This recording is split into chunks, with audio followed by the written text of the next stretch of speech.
They got a bigger line than we do, too. I don't think we have to worry about it, though. If Dean can hit Andy with a couple passes, we'll be in. Yeah, it work all right. Hey, you guys want to hear something? That depends on what it is. Well, this is too good to keep. The other night I was out with Susan Harper. Susan? Yeah. Oh, maybe I shouldn't have said anything. You're not going steady with her, are you? No. Oh, well, in that case, I stay at home from the library.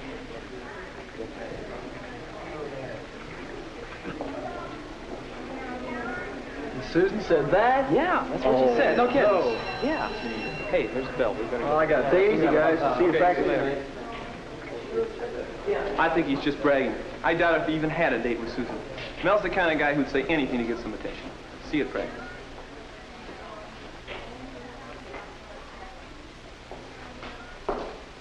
This looks pretty good. Why don't we stay right here, Susan? Fine. Let's see. I'll ask you some questions from the end of the chapter. Then you can ask me some. Okay. Ready? Why is force a vector quantity?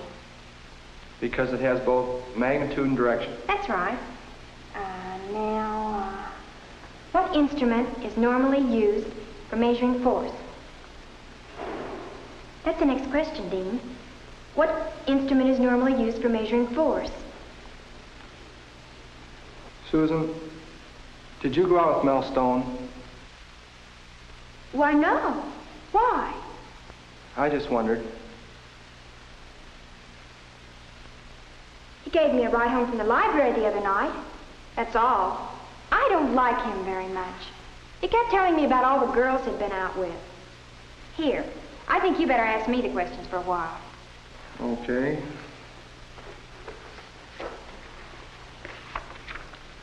Let's see. Well, here's one. Why don't you give me Newton's first law? Oh, I hope I can remember that. Page 80. You know you're boning up on the wrong thing, don't you? The test covers pages 70 to 80. That's what Miss Adams told us. Yeah, I know. That's what she told everybody. But I took the test second hour this morning. I can tell you what the questions really are. I suppose the honor system applies to everybody but you and me. Okay, I was just trying to do a friend a favor. Excuse me. I see Marilyn, and I want to give her back the pen I borrowed. Bye, Dean. Bye, Susan. Boy, she sure is a nice-looking girl. She's nice, period. Oh, hey, Dean? Hey, Dean? How's football practice coming? We keep at it. Yeah, I was watching scrimmage the other day. You look real good. You know that long pass you threw? How long was that? 35 yards? I don't know. It might have been. Yeah, it might have been if Andy caught us. You know, I'm crazy about football. Oh, I always have been. I used to play it all the time when I was little. Only thing, I stayed little. But, you know, I never got over liking it. I'll bet I know those plays as well as you guys do. I mean, I watch them that close. It's very interesting. Yeah, that's how come I can spot it when somebody's not doing his job, like Andy not catching that pass. I wonder if the coach knows Andy's breaking training. What'd you say? Yeah, I thought you'd be interested. I thought you'd like to know where the foul-up is, because you can't win that game with East High by yourself, and Andy's letting you down. Listen, Mel. You start spreading guff like that around, and I'll personally shut you up. It's not guff. It's true. The other night at 10:30, I saw him walking down Jefferson Street, and he's supposed to be in bed at 10. Yeah, as a matter of fact, that was the night I took Susan home from the library. Ask her if you don't believe me. How I was coming back from taking her home when I saw it. I think somebody ought to tell the coach, don't you? I told you, if you start spreading anything against Me? Andy... Well, why should I tell the coach anything? It's your team. Oh, forget it. Okay, suit yourself. I still think you ought to tell him.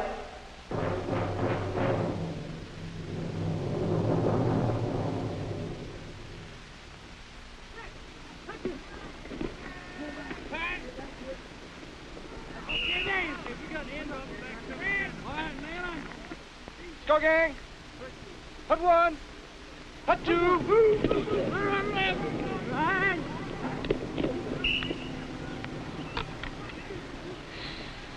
Take it easy, Andy. We'll get it next time. Okay.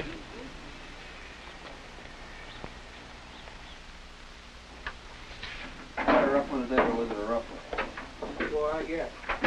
You start things yet? Did they cut that? No, I think I'll start tomorrow. See you, Dean. Andy. Friday. Okay, gang. Bye, Andy.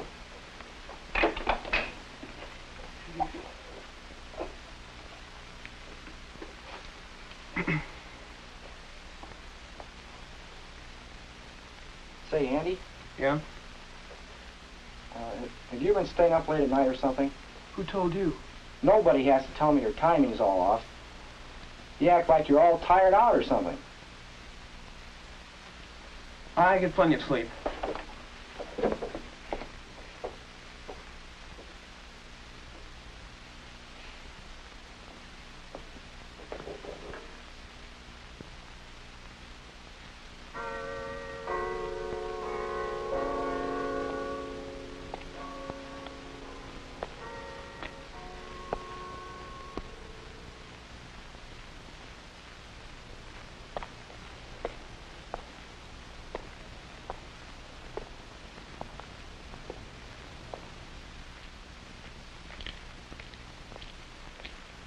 Andy?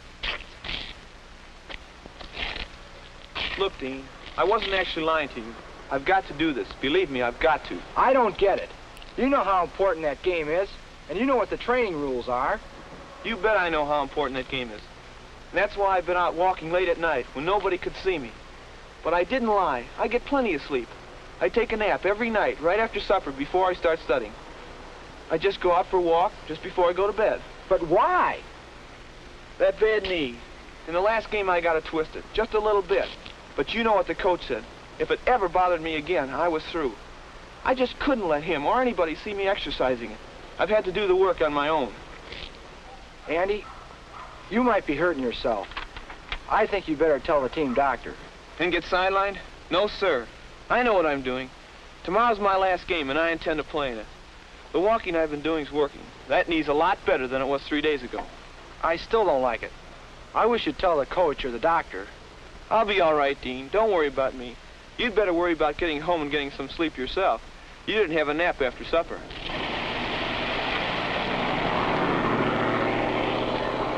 Wouldn't you know it? Mel Stone. Do you think he saw us? I think he saw us.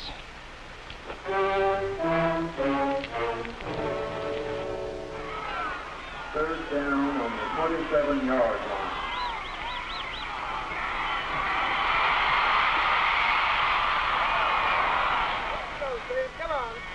My, our All-American boys are getting clobbered. Pass interception and touchdown for East High by 6. The kick was no good. Come on, gang, let's go! First and 10 on the 35-yard line.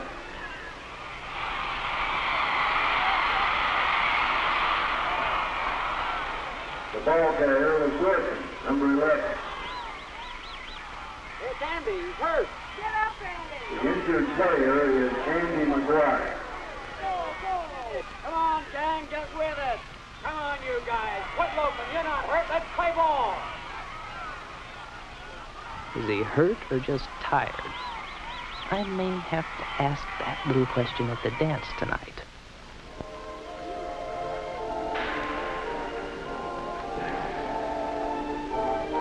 Golly, everybody's sort of quiet tonight. I guess they're tired after the game. Susan, you can't have much of a victory celebration without a victory. Don't feel badly. We all knew they were going to be tough. I just hope Andy isn't hurt seriously. Uh-oh, look who's coming.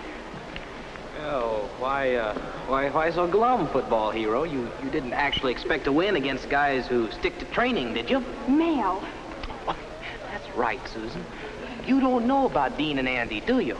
I know they played a hard game against a team that was a lot bigger than they were. Let it go, Susan. It doesn't matter. Well, it does to me. You know what I think of you, Mel. I think you're just plain jealous of Dean and Andy. They're athletes, and they get along well in class. And everybody likes them. And you just can't stand that.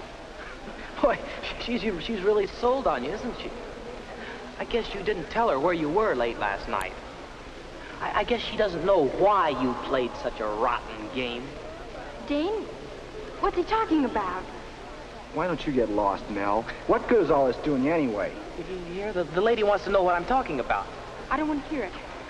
Sure you do. You're just dying to hear it. As a matter of fact, everybody here is dying to hear it. Go ahead, make a speech, hero. Please, Mel. Are you going to speak up, Deanie boy, or shall I tell?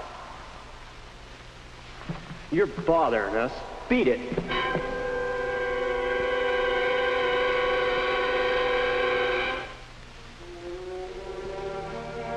In almost every group you find him, the troublemaker, who hurts himself and the others around him. What makes a person like Mel act the way he does? Is the group ever at fault? How would you cope with someone like Mel in your group? Could you help him? What do you think?